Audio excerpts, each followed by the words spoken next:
Shalom la famille, shalom. Que mon Dieu vous bénisse abondamment au nom puissant et glorieux de Jésus-Christ, notre Seigneur et Sauveur. Bienvenue sur votre chaîne Samuel Panzou TV, à la montagne de la prière. Dieu est avec nous et Dieu est pour nous un rocher de protection. Dieu est pour nous un héros dans la bataille. Et nous bénissons Dieu pour le souffle de vie qu'il nous accorde chaque jour. Cette prière, c'est une prière de serpent contre serpent. Traitez-les comme ils vous traitent. Traitez le semblable par le semblable. Ça, c'est la manière de faire de Dieu pour que le combat soit équilibré, pour que la bataille puisse être, si vous voulez avoir le pourcentage de gagner le combat, vous devez néanmoins être à peu près comme votre adversaire dans le combat. Cela veut dire que vous devez lui ressembler. Sinon, il n'y aura pas match. C'est pourquoi, dans la Bible, la plupart du temps, vous allez voir que Dieu est un Dieu de retour à l'expéditeur. Il est écrit, ils te feront, alléluia, comme tu as fait. Et dans le langage imaginaire des humains, on dit toujours que le mal revient toujours à celui qui le fait. Si tu fais du mal à quelqu'un, prends-la comme un emprunt. Prends ça comme un acompte. Cela veut dire que tôt ou tard, tu vas passer à la caisse pour pouvoir payer la facture. C'est ça la loi de la nature. On te fera ce que comme tu as fait. C'est pourquoi Jésus a dit, ne fais pas aux autres ce que toi, tu ne veux pas qu'on te fasse. Heureux les miséricordieux, car ils obtiendront la miséricorde. Donc, la Bible est un livre de bataille, de combat, est un livre de pouvoir, est un livre de mystère. Il faut que nous puissions déchiffrer cette bataille spirituelle. Et je prie au nom puissant et glorieux de Jésus-Christ, lève ta voix, déclare d'abord Christ à moi, l'espérance de la gloire. Le monde entier est sous la puissance du malin, mais celui qui est de Dieu, alléluia, celui qui est de Dieu se préserve, se garde, et le malin ne les touchera pas. Ne baisse pas le bras, ne te fais pas intimider. Il est serpent, tu deviens serpent. Il est lion, tu deviens lion. Il est malin, tu deviens malin. Parce que c'est ce que je vois souvent dans la Bible. Il est sorcier, tu n'as pas besoin de devenir sorcier, mais tu as besoin de devenir Dieu. Alléluia, car la sorcellerie est un domaine spirituel. C'est pourquoi lorsque Dieu veut sauver Israël, Dieu veut délivrer Israël de l'esclavage pendant des siècles.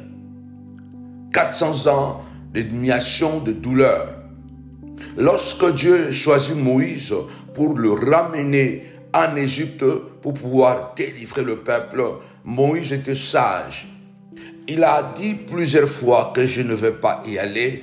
Il a trouvé des prétextes comme quoi je suis un homme qui n'a pas la parole facile parce que je bégaye. Nazababa. Mais Dieu a vu que ce n'était pas quelqu'un d'autre qui devait faire cette mission. C'était Moïse. Et Moïse prétextait parce qu'il connaissait le palais royal. Il connaissait le palais de Pharaon. Il connaissait le mystère. Il connaissait le monde spirituel de Pharaon. Il connaissait le pouvoir politique.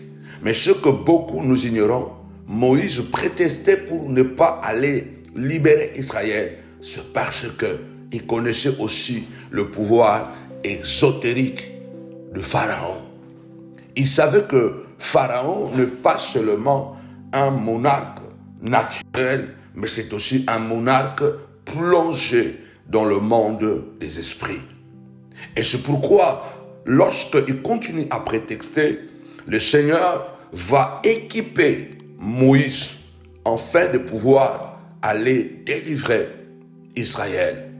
Lève ta voix du chant de gloire. Viens me remplir de cette puissance mystérieuse, de cette force pour que je sois en mesure de combattre les ennemis de ma destinée, les ennemis de ma famille. Si vous lisez bien Exode, Dieu, Moïse est en train de prétexter parce qu'il connaît le pouvoir spirituel, ésotérique de Pharaon. C'est là où Dieu dira à Moïse, parce que Moïse dit, mais je ne peux pas aller me battre contre Pharaon. Je ne peux pas, je n'ai pas les moyens, je n'ai pas les capacités. Je ne peux pas seulement aller et dire que voilà, laisse partir mon peuple. Moïse a posé certaines conditions et Dieu a fait que Moïse soit introduit dans le monde des esprits et à une dimension, pas comme Pharaon, mais plus que Pharaon, mais il devrait faire les choses comme Pharaon. Parce que Pharaon était dans le mystique et Moïse était un homme qui aimait Dieu, qui avait une destinée, mais il n'avait pas encore ce pouvoir mystérieux, qui pouvait lui permettre de combattre avec Pharaon. C'est là où vous allez voir que Dieu va faire en sorte que Moïse puisse expérimenter des mystères. Premier mystère, pendant qu'il est en train de pouvoir nourrir le troupeau dans le désert, il voit un mystère. Un buisson en feu. Un buisson en feu, mais avec un mystère, le buisson ne se brûle pas. Naturellement, le feu doit brûler le bois. Mais là, mystérieusement, le feu enveloppe seulement le buisson. Mais le buisson ne brûle pas. C'est un mystère. Celui qui ne connaît pas ces choses, il dira que c'est de la sorcellerie. Il dira que c'est de la magie. Comment le buisson ne se brûle pas? Mais là, Dieu est en train, entre guillemets, d'initier Moïse afin d'avoir assez de pouvoir pour aller combattre Pharaon. Il doit y aller physiquement, mais il doit aussi y aller spirituellement. Lève ta voix, dis Seigneur de gloire. Introduis-moi, Seigneur, dans des dimensions spirituelles. Ouvre mes yeux pour que je voie le mystère caché dans la maladie de mon enfant. Ouvre mes yeux pour que je voie, Seigneur de gloire, ce qui est caché derrière cette bataille de 20 ans, cette bataille de 15 ans.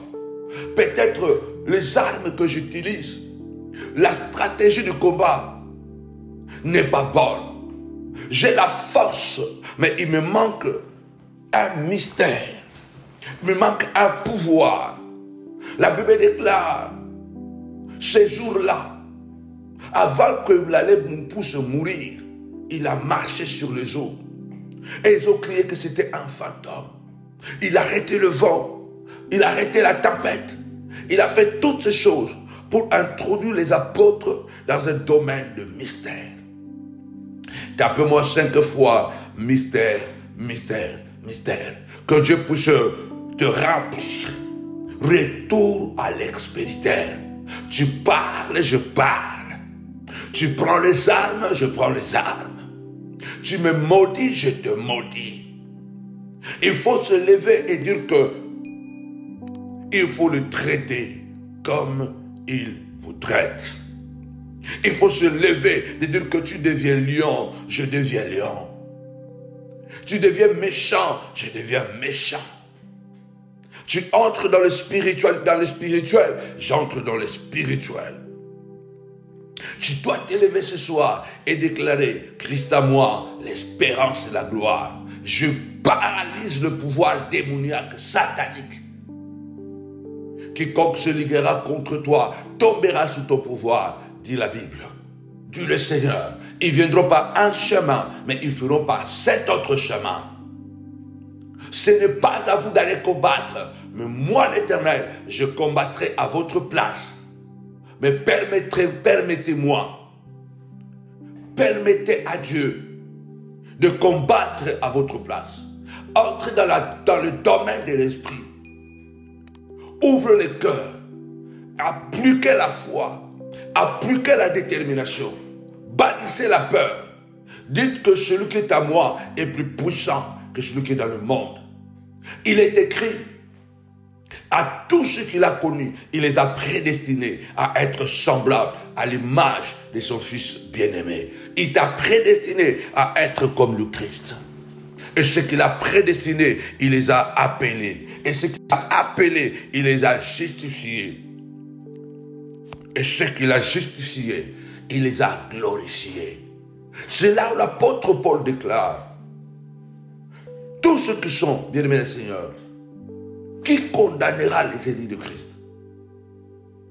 Il n'y a plus de condamnation pour quelqu'un qui a vu le buisson ardent. Il n'y a plus de condamnation pour quelqu'un qui a donné totalement son cœur, son âme, son esprit à Dieu. Il n'y a plus de condamnation lorsque nous ne marchons plus selon la chair, mais nous marchons selon l'esprit.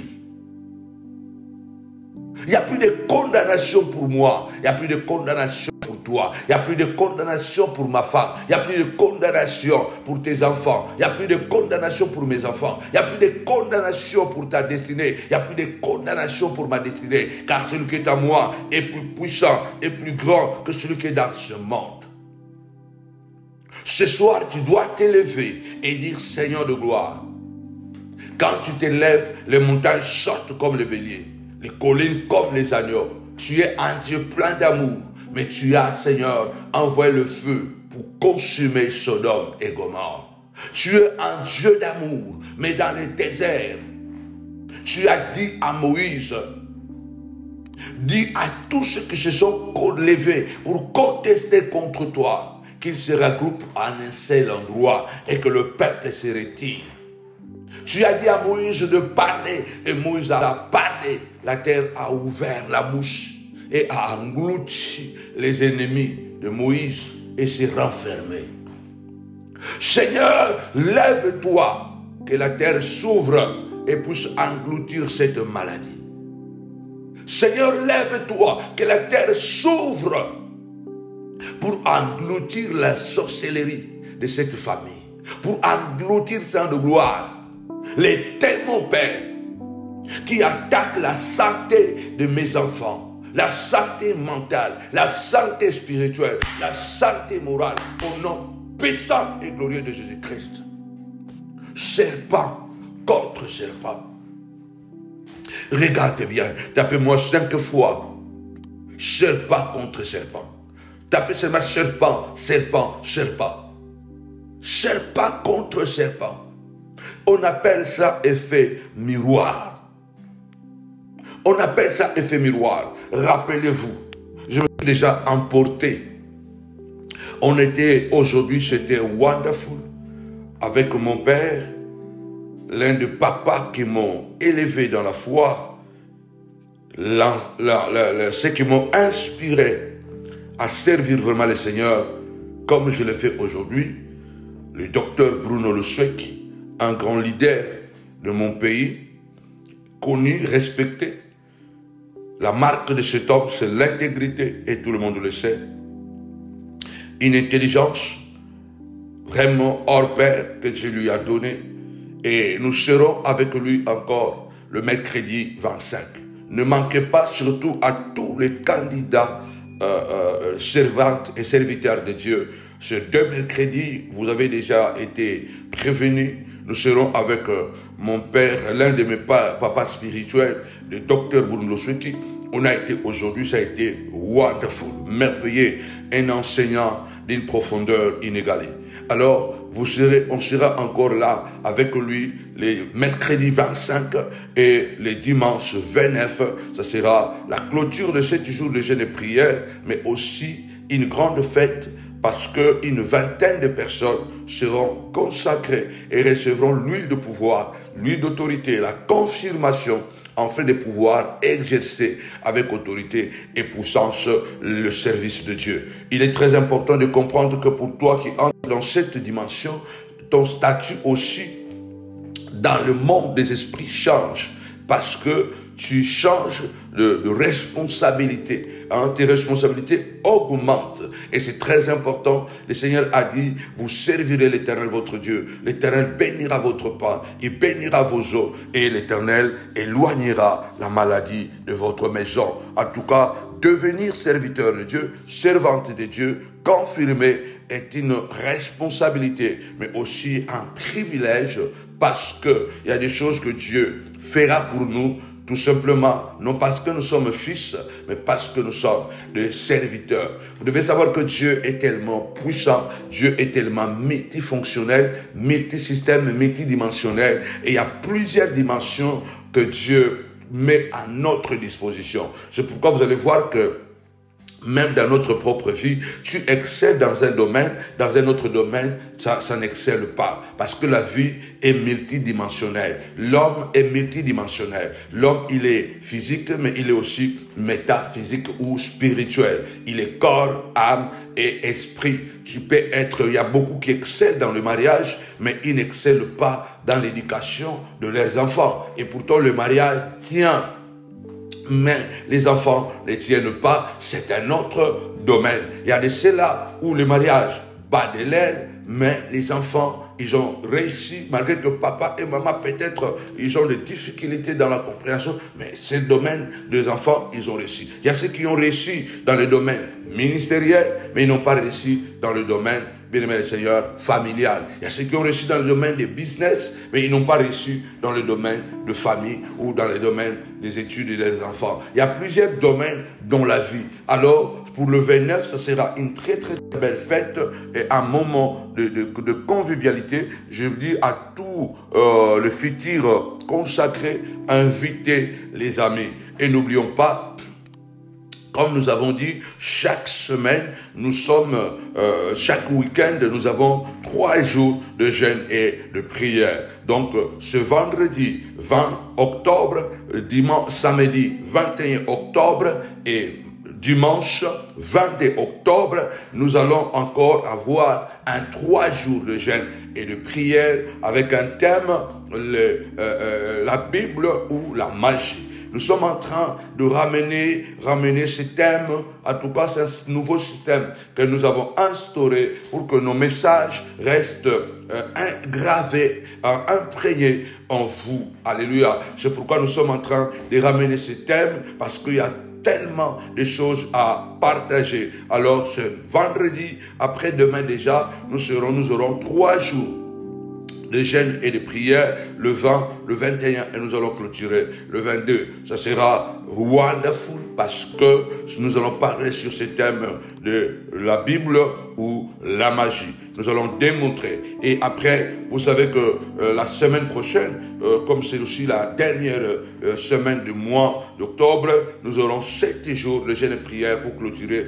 les dimanches 29 avec tous les protagonistes, les futurs serviteurs et servantes de Dieu qui seront consacrés. Alors que mon Dieu vous bénisse abondamment. En tout cas, la prière d'aujourd'hui, c'est pour te dire tout simplement, tiens bon, lève-toi, il faut te battre. Pour tes enfants, personne ne le fera à ta place. Personne ne le fera à ta place parce que tout simplement, Dieu veut que tu le fasses toi-même. Notre Dieu, alléluia, notre Dieu, c'est un Dieu extraordinaire. C'est un Dieu qui aime faire des choses. C'est un Dieu qui aime faire des choses, mais il aime souvent associer. Il aime associer l'Église de pouvoir, bien-aimé dans le Seigneur, être dans ce que Dieu veut faire. Dieu, même quand Dieu veut te guérir, il veut que tu participes à ta guérison. Même quand Dieu veut te délivrer, il veut que tu participes à ta délivrance. Même si Dieu veut t'élever, il veut que tu participes à ton élévation. Ce Dieu-là ne donne pas des choses gratuitement sans fournir aucun effort. Il y a toujours la part de l'homme. Parce que lui-même, quand il veut s'impliquer dans quelque chose, il paye un tribut lourd. Il paye très cher. C'est pourquoi Dieu est contre les paresseux. Dieu est contre le paresseux. La prière de ce soir, serpent contre serpent, nous invite à voir l'esprit, bien-aimé, de combativité. Cela veut dire que nous devons être prêts aux batailles, prêts à la bataille, comme la Bible déclare. Comment diriez-vous que vous êtes des vaillants si vous n'êtes pas prêts à la bataille, si vous n'êtes pas prêts au combat? Lève ta voix. Dieu a dit dans Exode 23, au verset 22, mais si tu écoutes sa voix, la voix de l'ange que je vais envoyer, cet ange puissant qui porte mon nom, si tu écoutes sa voix, si tu fais tout ce que je te dirai, je serai l'ennemi de tes ennemis et l'adversaire de tes adversaires. C'est écrit dans la Bible noir sur blanc. Le Dieu qui est amour, le Dieu qui est compatissant, miséricordieux, il pose une base. Il pose l'obéissance comme le principe de base pour permettre à Dieu d'accéder dans tes combats. C'est pourquoi la plupart d'entre nous, nous ne voyons pas Dieu entrer à 100% dans notre combat parce que le principe que Dieu établit comme fondement qui va lui permettre de pouvoir entrer dans la guerre, ce principe-là, nous le bafouons. Admettons que nous sommes dans un coin perdu, où nous sommes un pays, et nous sommes attaqués par les ennemis. Mais nous avons des alliés. Et ces alliés ont le moyen pour pouvoir nous aider dans le combat pour que notre pays ne soit pas détruit, pour que notre nation ne soit pas envahie. Mais ils sont assez loin.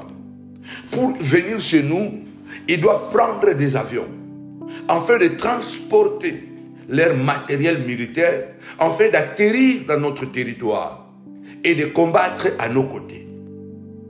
Mais si nous n'avons pas des aéroports, admettons que nous n'avons pas des aérodromes, comment ces matériels vont atterrir? Comment les avions vont atterrir et amener les secours? Comment les avions vont atterrir pour faire en sorte que nous puissions recevoir le matériel militaire sophistiqué qui nous permettra de mener la guerre contre les envahisseurs? On est tellement envahi par les sorciers de la famille, par les sorciers au travail de mes collègues, par les sorciers que nous croisons dans la rue, par les voisins sorciers. On est envahi par la haine des gens qui ne veulent pas nous voir vivre. Mais si nous voulons maintenant recevoir la grâce de Dieu et que Dieu puisse entrer dans notre bataille, permettons à ce que Dieu entre dans le combat afin qu'il puisse avoir le main libéré, le main libre et pour pouvoir nous porter secours. La Bible dit, il est le secours qui ne manque jamais dans la détresse. Notre Dieu est le secours qui ne manque jamais dans la détresse. Celui qui a dit, invoque-moi, je te répondrai. Il n'est pas un homme pour mentir, ni être humain pour changer d'opinion. Ce que Dieu dit, il fait. Comme j'aime dire, quand Dieu marche, il doit arriver. Quand Dieu parle, il doit accomplir. Quand Dieu commence, il va achever. Dieu dit, ton enfant est malade. Tu n'arrives pas à voir quelque chose. Il y a un domaine qui m'empêche d'y accéder.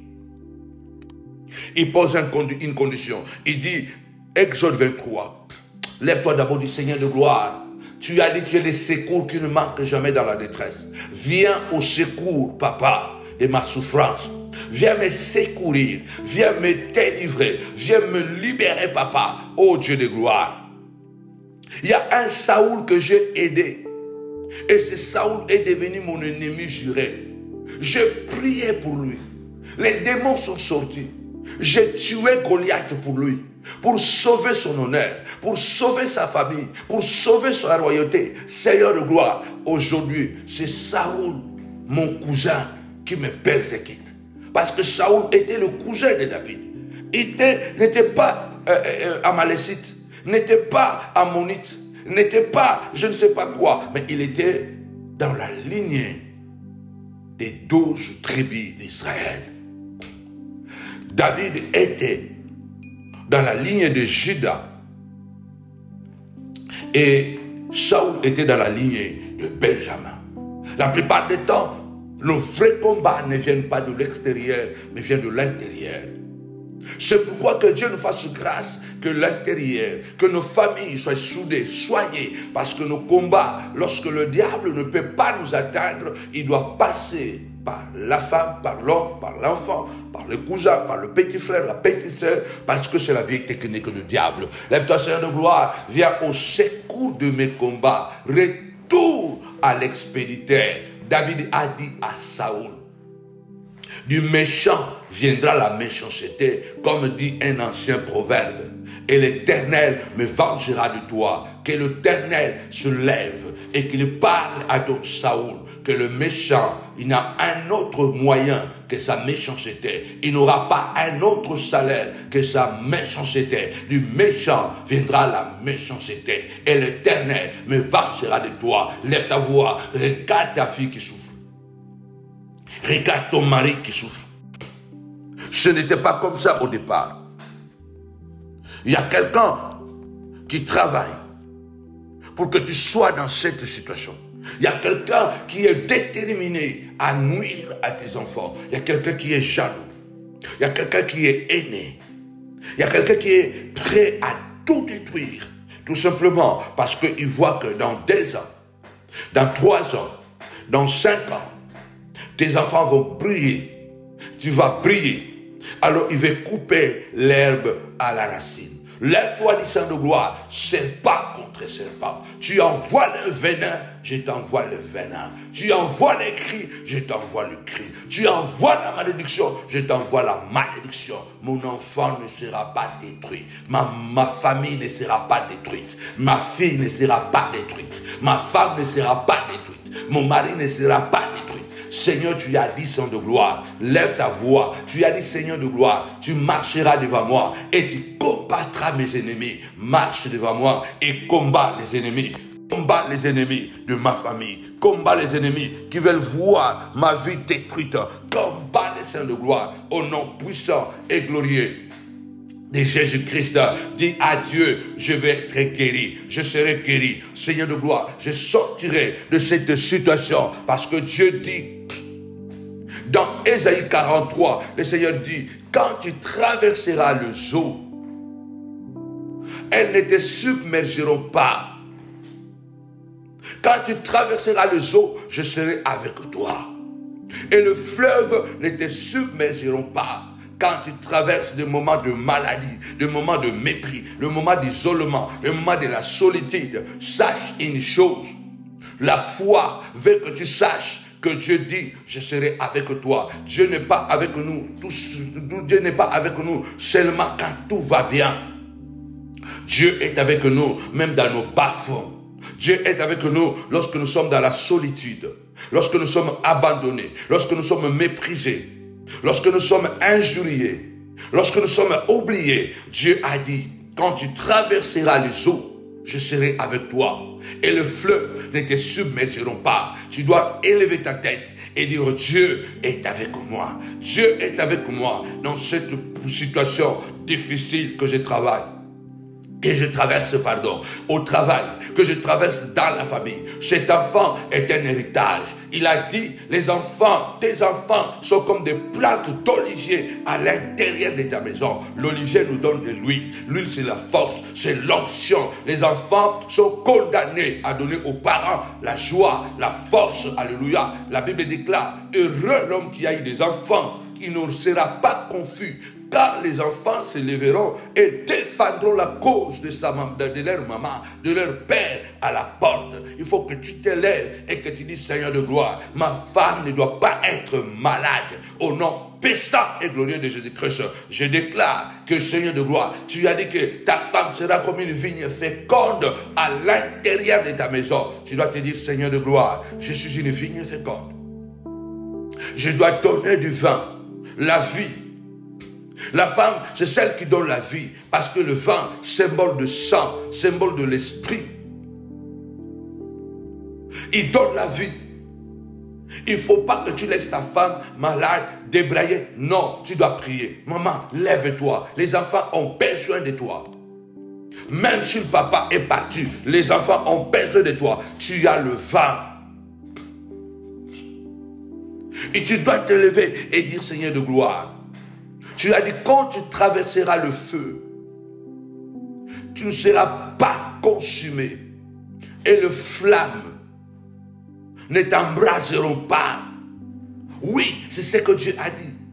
Le feu ne te consumera pas. La flamme ne t'embrasera pas. Car je suis avec toi.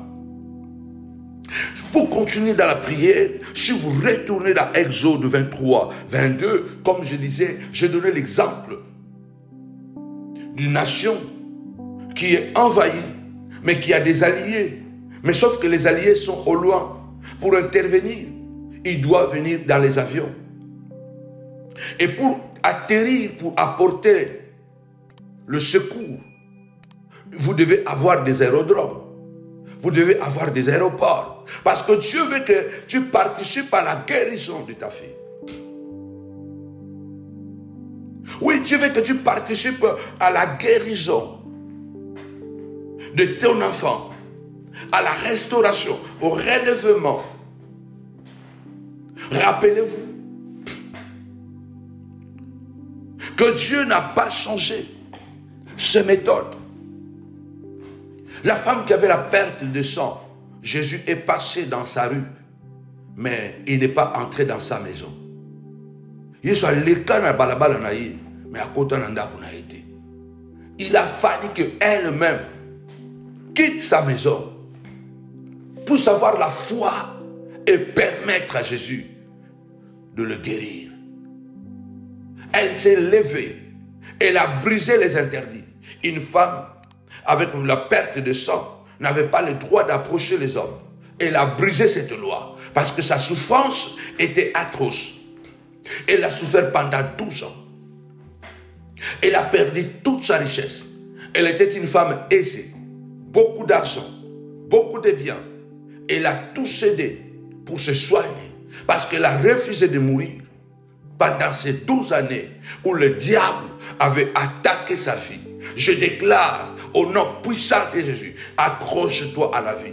Malgré qu'ils sont nombreux à vouloir nuire à ta santé, ils sont nombreux à vouloir nuire à tes enfants, à vouloir nuire à ton ministère, à ton élévation. Tu dois dire comme David, ils disent de moi, mon ennemi dit de moi, quand mourra-t-il?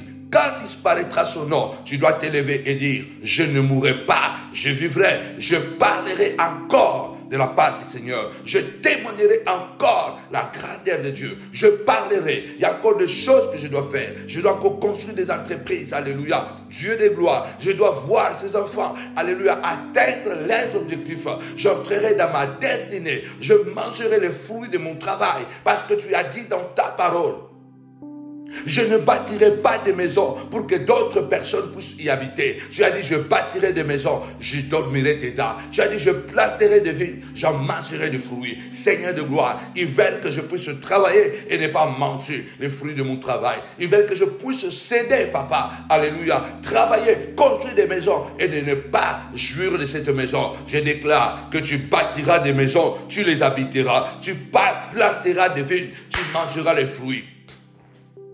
Tu dois avoir la foi. Serpent contre serpent. Tu mets des obstacles, je te mets des obstacles. Oui, cette femme est sortie. Elle a dit, si je peux seulement toucher le pan de sa robe, je serai guéri. Si je peux seulement toucher le pan de sa robe, je serai guéri. Jésus n'est pas allé rendre visite à cette femme. Lui qui voit tout, lui qui sait tout. Mais il est passé devant la porte de cette femme. Il est passé dans la rue de cette femme. Il est passé dans la ville de cette femme. Il n'est pas parti là-bas. C'est toi qui dois te lever et prendre en main les choses que Dieu a disposées pour toi. Les armes de combat. Sois assez coriace. Sois assez déterminé. Sois assez fort. afin de pouvoir rendre à César ce qui est à César. À César ce qui est à César. Le fait miroir. Tu as envoyé ta maladie, tu vas récupérer ta maladie. Tu as envoyé ta méchanceté, tu vas récupérer ta méchanceté. La femme a été guérie. Toi aussi tu seras guéri si tu vas permettre à Dieu d'être allié dans ton combat. Il a dit dans Exode 23-22, il a dit, 1, si tu écoutes sa voix. Dieu, dans le désert, Israël marche vers Canaan. Il y a déjà beaucoup de hauts et de bas entre le peuple. Et Dieu dit, je t'envoie à Moïse, j'envoie un ange puissant. Et cet ange portera mon nom. C'est mon représentant. Et si tu écoutes sa voix, parce qu'il parle de ma part, si tu écoutes sa voix, écoutez, ça c'est la première condition. Deuxième condition, si tu fais tout ce que je te dirai, donc à travers mon ange, je serai maintenant ton allié. Il dit même, je serai l'ennemi de tes ennemis et l'adversaire de tes adversaires. Donc Dieu dit, je peux être ton allié dans cette bataille contre la maladie qui est entrée dans ta maison. Je peux être l'allié dans le combat de chômage, le manque de papier. Je peux être ton allié dans cette bataille. Mais il donne des conditions. Tu dois écouter la parole. Tu dois écouter la parole. Et deux, tu dois pratiquer la parole. Si tu écoutes et tu ne pratiques pas, si tu écoutes et que tu ne pratiques pas, si tu écoutes et que tu ne pratiques pas, il y a une partie d'alliance que tu n'accompliras pas. Et cela va m'empêcher. Cela va m'empêcher de pouvoir entrer dans la bataille ou dans la bataille pour que je puisse devenir moi aussi l'ennemi de tes ennemis, l'adversaire de tes adversaires. Dieu veut devenir l'ennemi de tes ennemis, l'adversaire de tes adversaires. Peut-être il y a un domaine que tu n'as pas encore compris et que tu n'as pas encore permis à Dieu d'y accéder. C'est comme aller à l'école et ne pas rentrer en classe. Tu peux aller à l'école et ne pas rentrer en classe. Voilà pourquoi tu n'as rien appris. Il y a des domaines peut-être dans lesquels nous sommes en train d'échouer. Marcher avec Dieu n'exclut pas les échecs, n'exclut pas les défaites. Et souvent même, quand il y a un sommet spirituel, quand il y a quelques distractions qui entrent d'une manière subtile dans notre parcours, Dieu permet certains échecs et certaines défaites afin de pouvoir nous amener à sa dimension, afin de pouvoir nous amener à une dimension supérieure avec lui. Regardez bien avant que je retourne dans Exode 22. Josué vient de gagner la grande bataille. Le Jourdain vient de se reculer. Ils ont traversé. Ils ont combattu. Jéricho s'est effondré. Et puis ils arrivent devant un petit pays appelé Haï.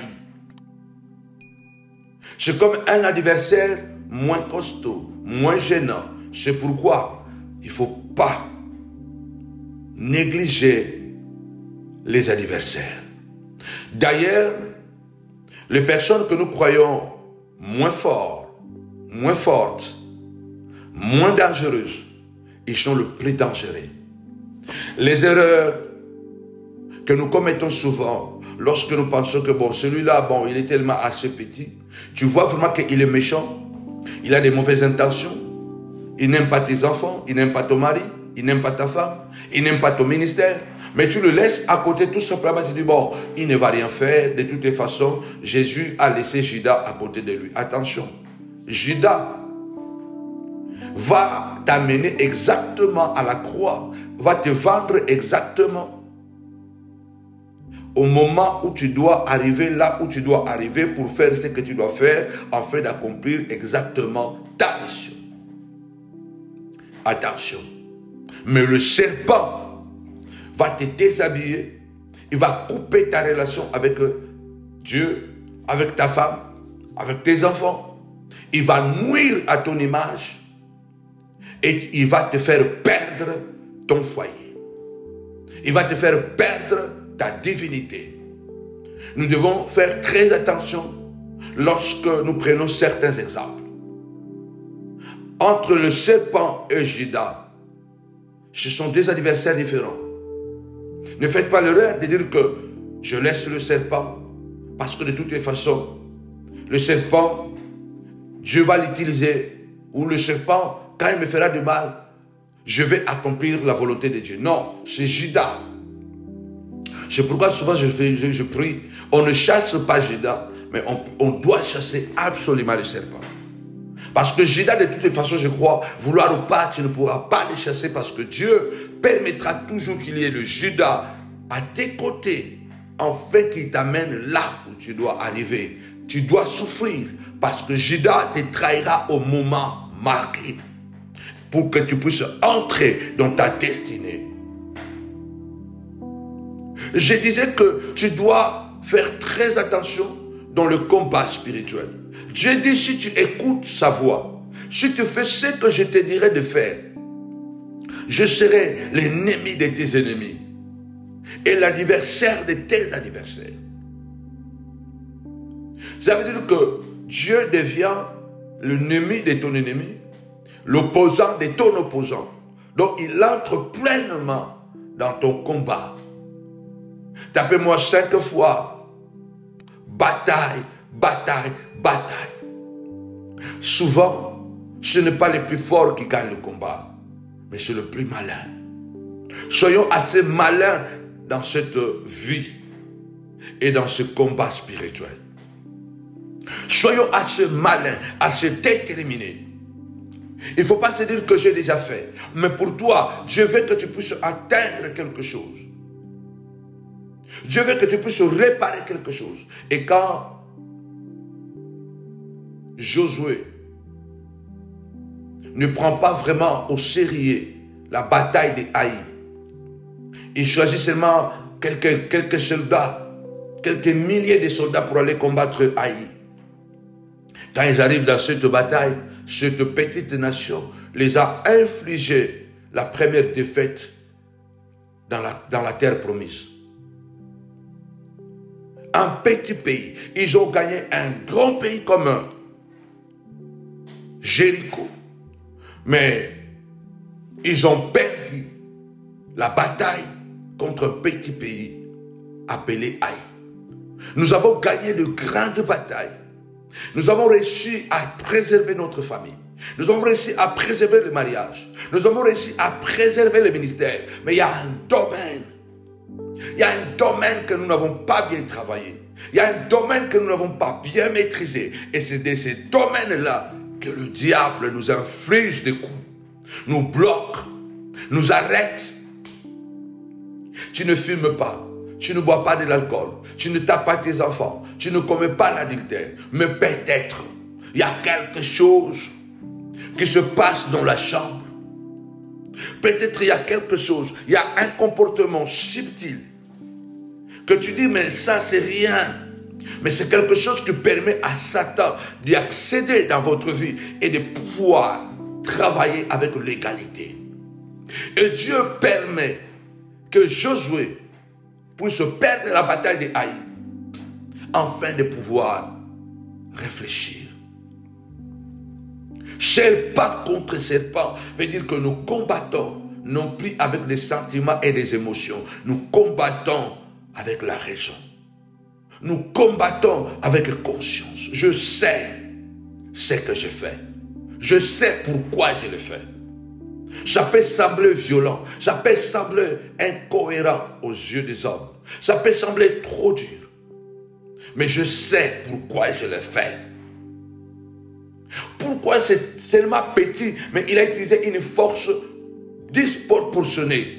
Parce que tu ne sais pas pourquoi utiliser cette force disproportionnée. Vous voyez seulement la petite pays, nation haïe, mais nous ne savons pas ce qui est à l'intérieur. Attention.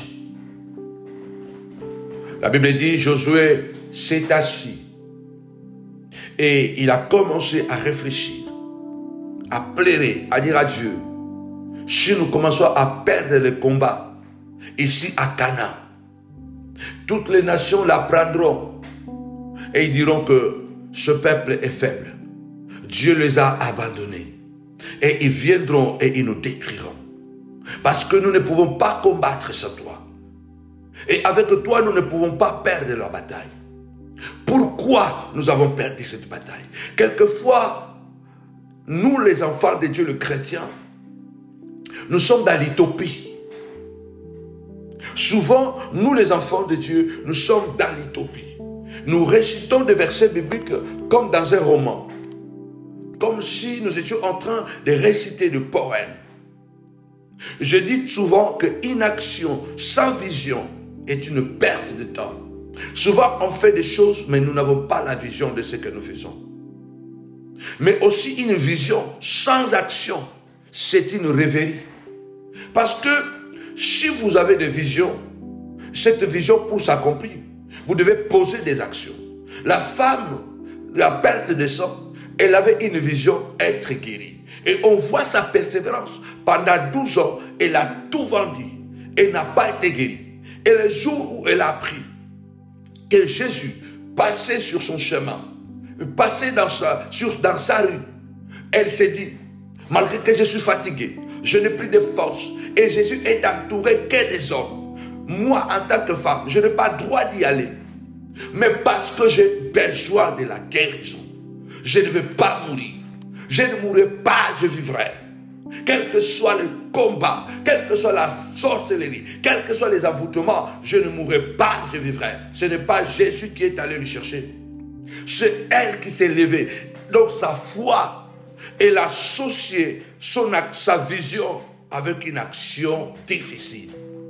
Aller briser le protocole spirituellement, légalement, briser le protocole légalement, parce que tu ne pouvais pas toucher un rabbin, toi qui avais la perte de sang, toi qui avais tes menstrues, sinon le rabbin devenait impur. Mais le rabbin qui était là était un rabbin supérieur. Elle a brisé ce principe légal. Elle a brisé la peur que les femmes ont dit pour aller au tombeau. Qui nous roulera la pierre? Qui nous roulera la pierre pour que nous puissions entrer dans le tombeau? Combien de fois nous prétextons que je ne l'ai pas fait parce que je n'avais pas assez de force. Je ne l'ai pas fait parce que j'étais seul. Je ne l'ai pas fait parce que personne ne m'a aidé. J'avais tellement fait beaucoup que je ne pouvais plus rien faire. Tu as toujours le moyen de faire quelque chose. Et ta vision ne doit pas s'éteindre parce que personne ne vient à ton secours. Parce que ta propre famille t'a abandonné. Parce que les proches amis t'ont abandonné. Je sais de quoi je parle. Avec Dieu, tu feras des exploits. Tu peux t'en sortir même si tu n'as personne à côté de toi. Parce que Dieu est un abri sûr. Cette femme a mis l'action dans sa vision. Elle a fait ce que peut-être toi et moi, on ne pouvait pas faire. Parce qu'on allait dire, c'est un péché. On allait dire, on va contre la loi. On allait dire, on va contre, élève ta voix, déclare pour mes enfants. Je briserai cette loi de la malédiction. Pour mes enfants, je vais oublier que je suis faible. Pour mes enfants, je vais oublier que je suis fort. Ils seront délivrés, ils seront bénis, ils seront libérés. Mon mariage ne sera pas détruit. Ma vie ne sera pas détruite. Mon ministère ne sera pas détruit. Au nom puissant et glorieux de Jésus-Christ, rien en face ne pourra m'empêcher de continuer cette bataille, de continuer à croire que la guérison est là. Il a dit, il a encore des choses à faire avec moi. Il a dit, alléluia, il a des projets pour moi, des projets de paix, de bonheur et non pas de malheur, pour me donner un avenir et de l'espérance.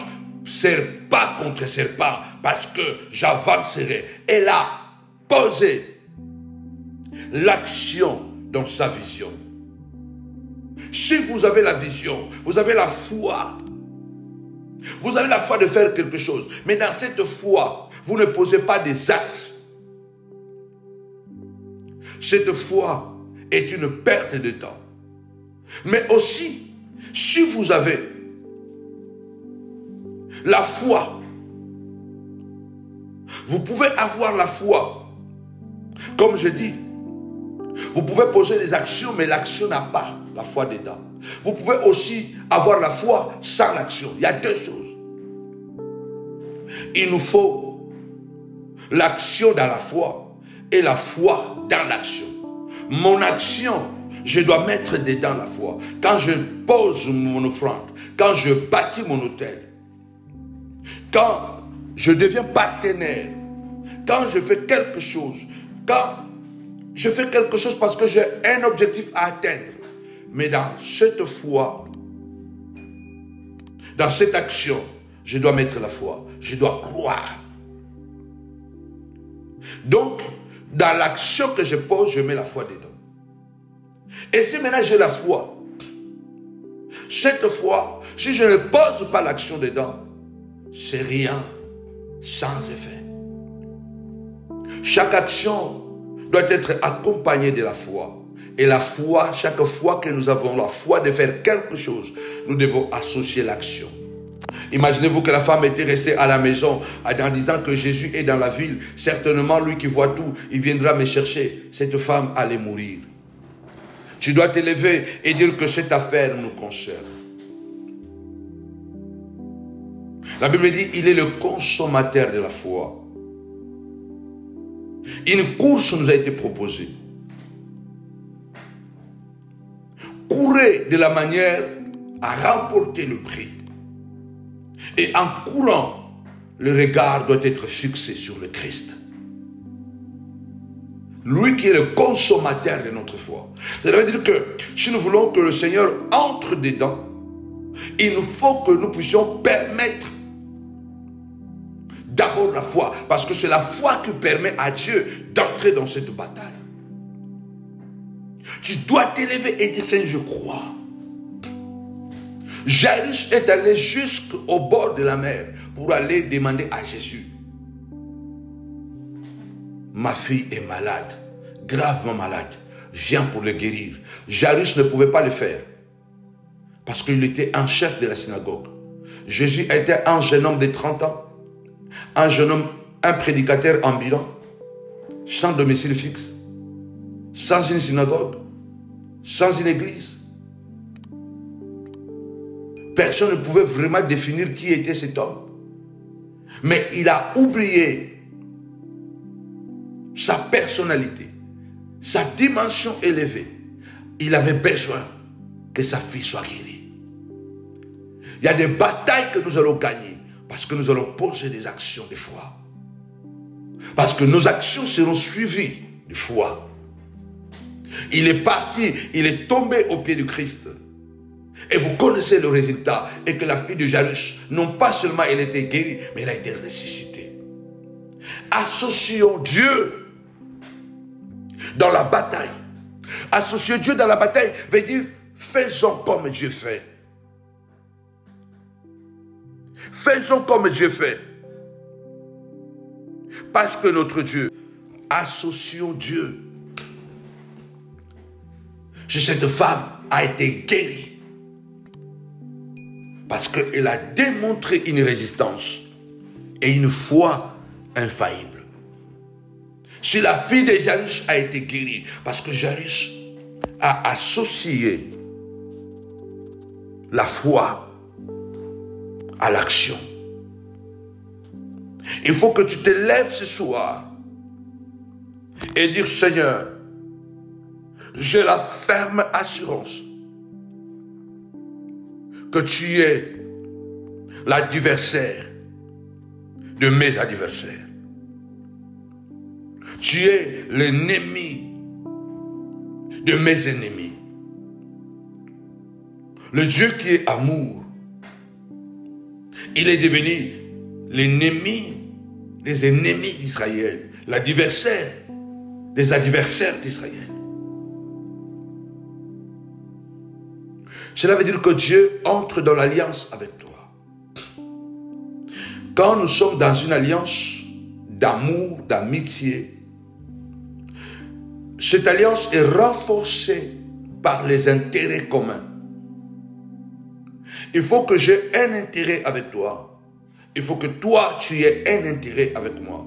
Le véritable problème est que la plupart du temps,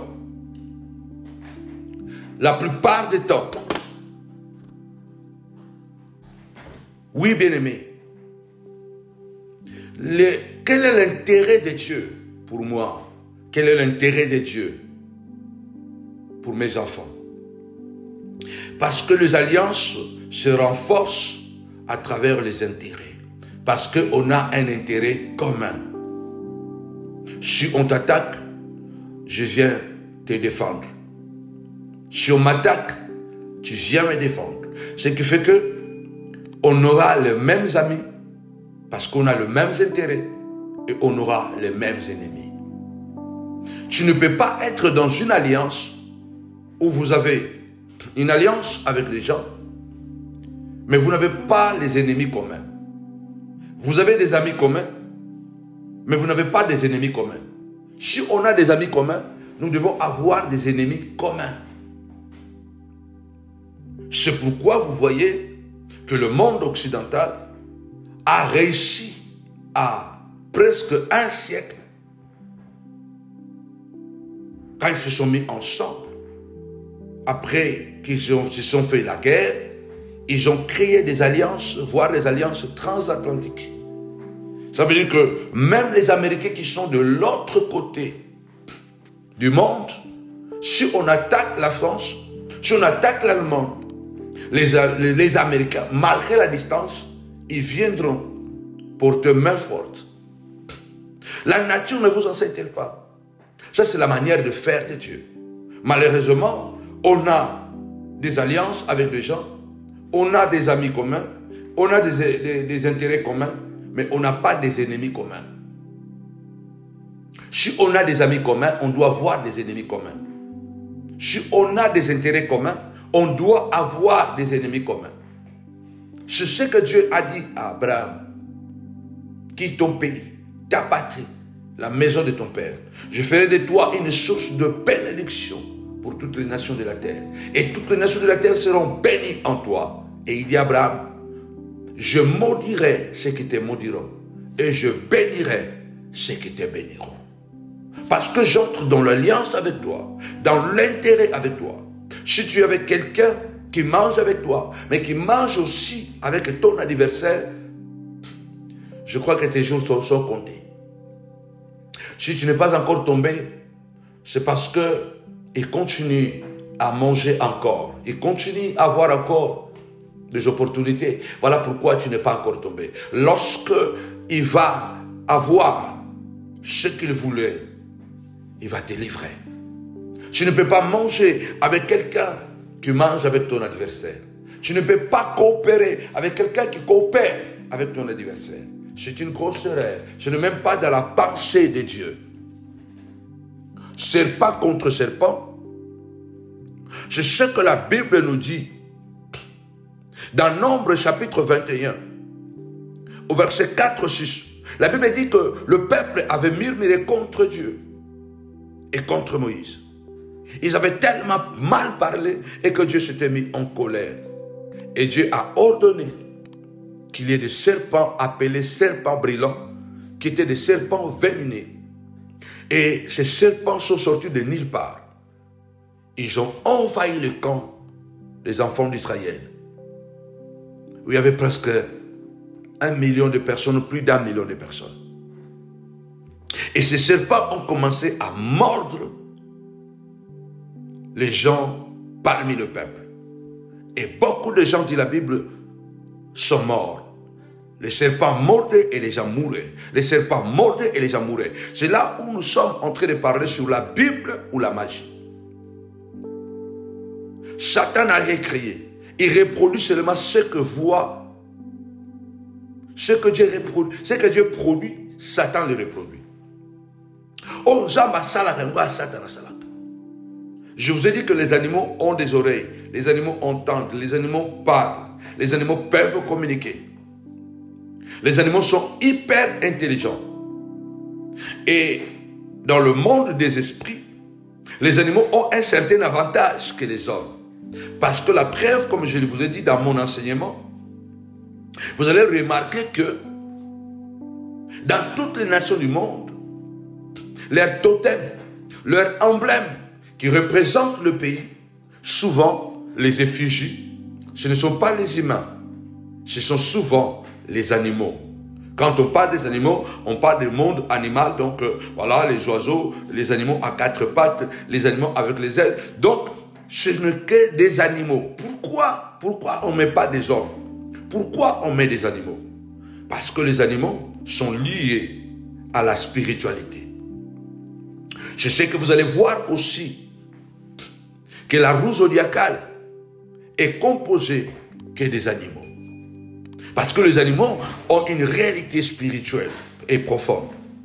Il est temps que l'enfant de Dieu puisse se lever et entrer proprement dans les Écritures et revêtir les armes de Dieu. Serpent contre serpent. Les serpents sont sortis de nulle part, ont commencé à mordre. Quand ils ont commencé à mordre le peuple, et les gens ont commencé à mourir.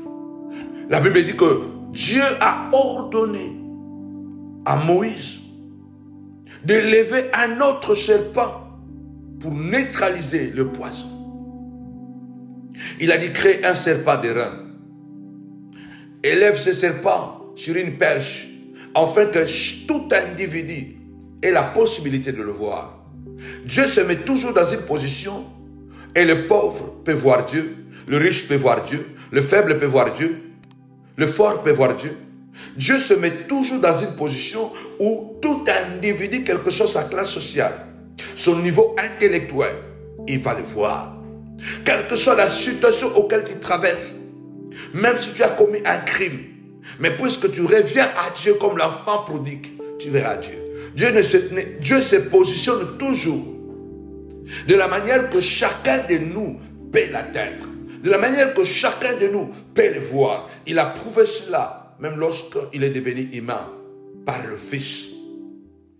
Lorsqu'il est devenu le Fils de Dieu, lorsqu'il est devenu Fils, lorsqu'il est devenu humain, c'est parce qu'il voulait que chaque élément de la terre naturelle puisse avoir la possibilité de se connecter à Christ.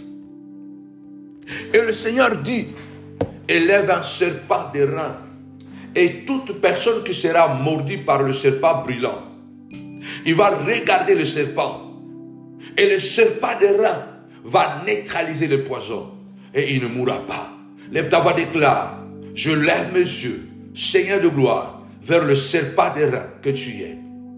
Jésus est le serpent d'airain spirituel. Il a dit dans Jean, il a dit comme Moïse éleva les serpents d'airain, afin que quiconque qui était mordu par le serpent brûlant ne meure pas.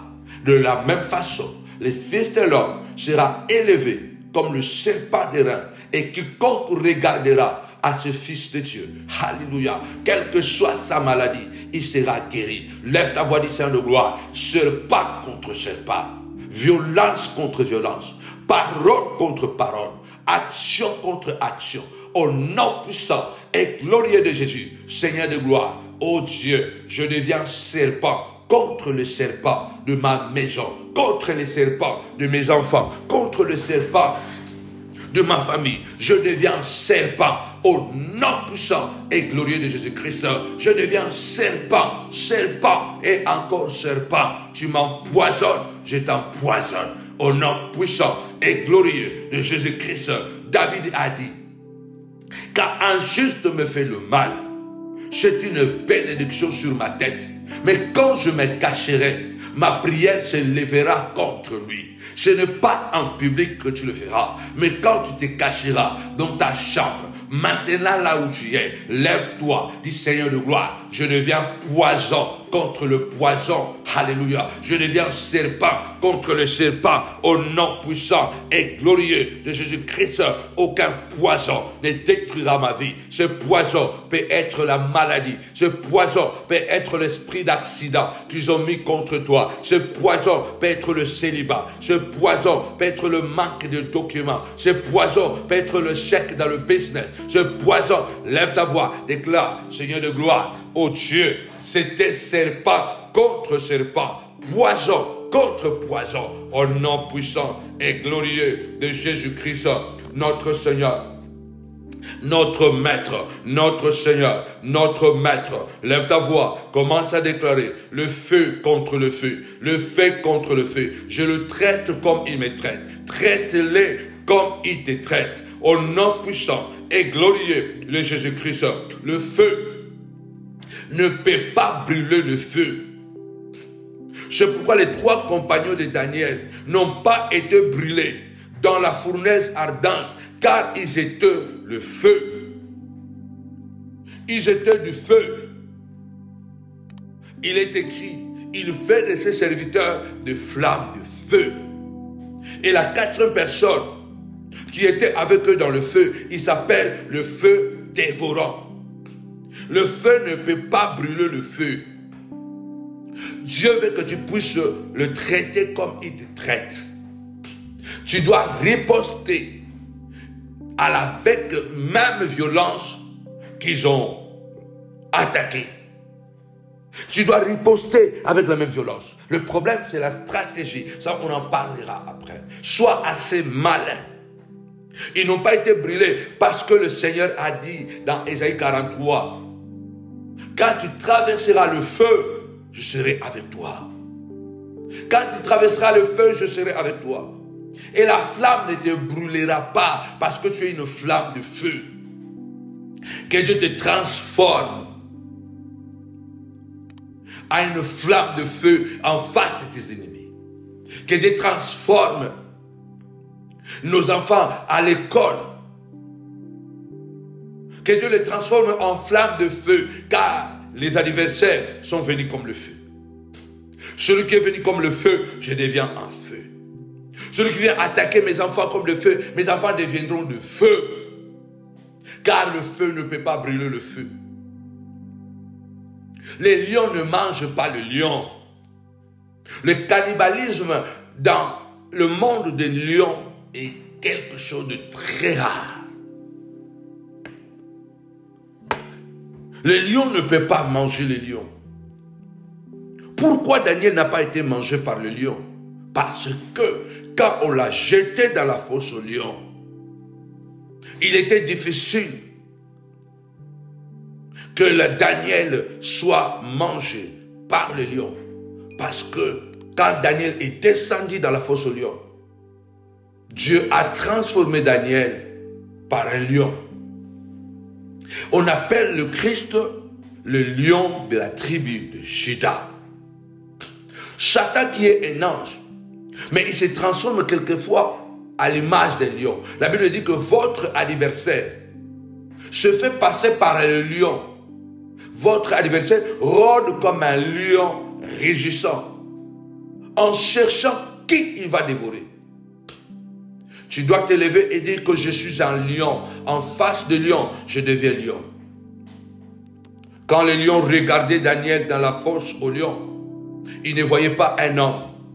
Parce que si on l'avait vu comme un homme, Daniel allait être dévoré.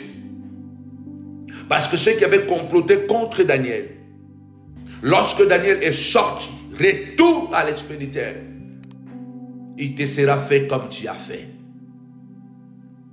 La prière, serpent contre serpent, lion contre lion, feu contre feu. C'est ça la prière de ce soir. Serpent contre... Tu viens comme un serpent, je deviens serpent. Tu viens comme le feu, je deviens le feu. Tu viens comme un lion, je deviens un lion. Tu viens comme un oiseau, je deviens un aigle. Le Seigneur lui-même a dit, je vous envoie comme des brebis au milieu des loups. Soyez simples comme la colombe, mais soyez aussi comme le serpent. Soyez risés, malins comme le serpent. Il y a des combats, bien-aimés.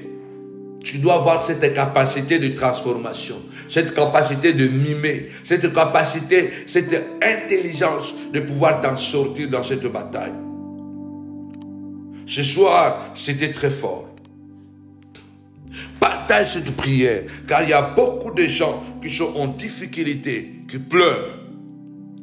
Il y a beaucoup de gens qui ne savent pas utiliser la sainte parole de Dieu. Je déclare au nom puissant et glorieux de Jésus-Christ de Nazareth. Retour à l'expéditeur. Dieu le traitera comme ils t'ont traité. Traitez-les comme ils t'ont traité. Jésus, pour sauver l'homme, il est devenu homme. Il ne pouvait pas nous sauver tant qu'il était resté esprit. Dieu est devenu humain. Il faut traiter, combattre le semblable par le semblable. Dieu devait devenir homme pour sauver homme. Il faut que le fou sache que toi aussi tu es fou. Le fou doit comprendre que toi aussi, tu es fou. Il ne faut pas permettre que quelqu'un puisse détruire ta vie, bien-aimé dans le Seigneur, et tu le regardes tout simplement. Non, non, non, non, non, non. Non, non, non, non, non. Nous allons clôturer ce soir 3 jours de jeûne et de prière, vendredi, samedi, dimanche. Notre programme, comme d'habitude, chaque week-end, nous sommes en jeûne et prière. 3 jours, vendredi, samedi, dimanche. Et le thème de cette semaine encore, c'est la Bible ou la magie. Est-ce que c'est la Bible ou est-ce que c'est la magie? Il faut se lever. Soyez connectés.